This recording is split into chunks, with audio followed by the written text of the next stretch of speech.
हम विभा झा अहाँ सब गोटे के जय मिथिला चैनल पर तहे दिल से स्वागत करै छी। सब गोटे के गोर लगै छी। सब सुननिहार लोकनि से हमारी विनम्र प्रार्थना अछि जे हमरा चैनल पर आउ, हमरा चैनल के सब्सक्राइब करू जे अहाँ सब नहीं कऽ पबै छी।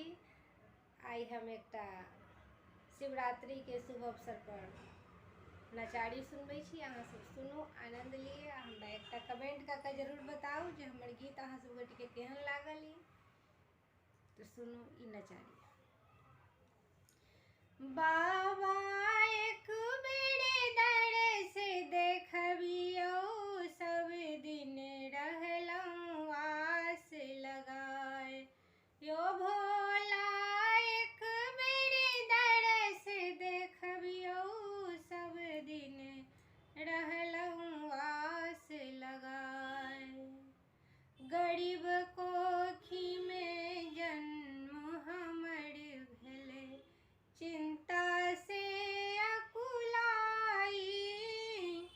गरीब कोखी में जन्म हमर भेलै, चिंता से अकुलाई।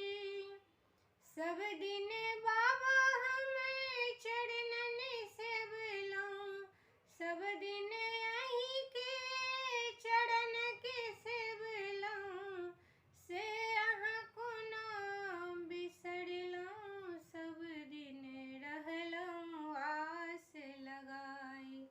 यो भोला एक बेर दर से देखबियो, सब दिन रहलहुँ आस लगाई।